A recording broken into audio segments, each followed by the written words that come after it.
Ça, c'est une ligne qui désigne le niveau de la clé du Nil daté. C'est-à-dire, là, c'est pas 1, 8, 8, 7. Et 1, c'est comme un bâton. 8, c'est la lettre V à l'envers. 7, c'est la V. 1, 8, 8, 7, 1887, la clé du Nil était là.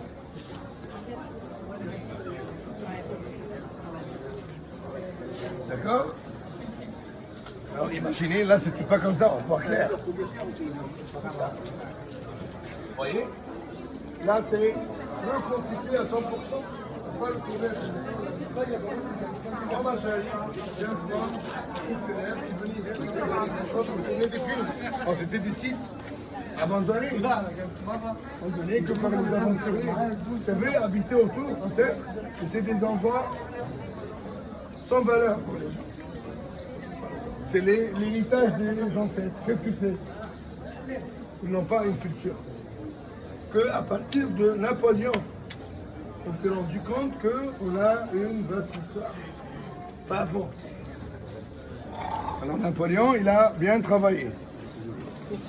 On a vu la maquette extérieure.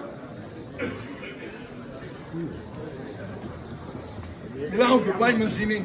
C'est comme cela qu'on a essayé de vous faire imaginer cette salle hypostyle.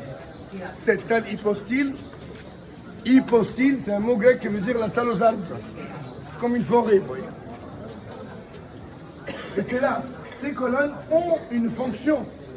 Et les prêtres, les colonnes, participent toujours au rituel. Et cette salle est une salle où on préparait les offrandes qu'on avait déjà reçues. Genre purgatorium pour purifier les offrandes. Alors là, c'est la salle hypostyle, vous voyez. On était là. Vous voyez, les colonnes sont comment là? Elles sont fatiguées. Dans ces colonnes,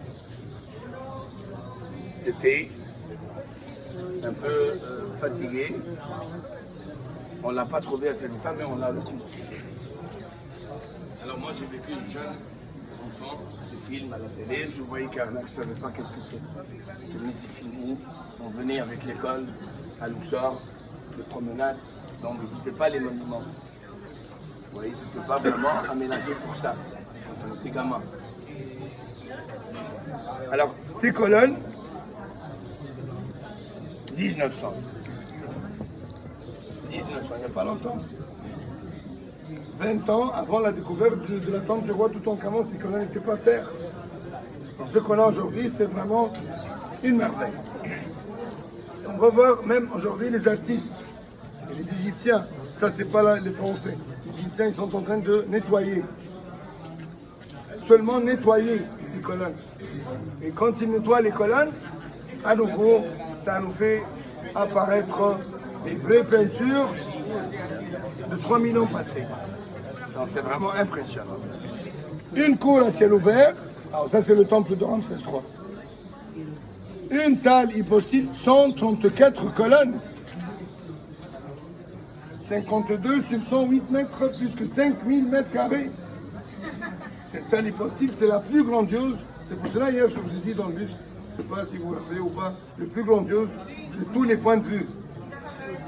Pylône d'entrée, cour à ciel ouvert, obélisque installé en Égypte, salle hypostyle, scarabée, le plus grandiose de tous les monuments, même la durée.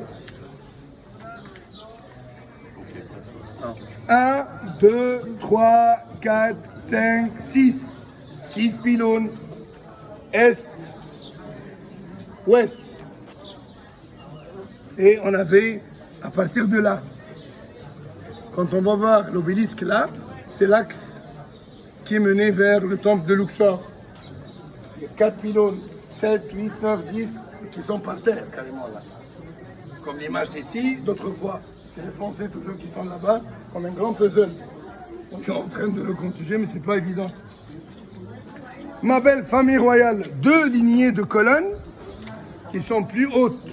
Alors, ceux qui créent ce pavillon, vous voyez.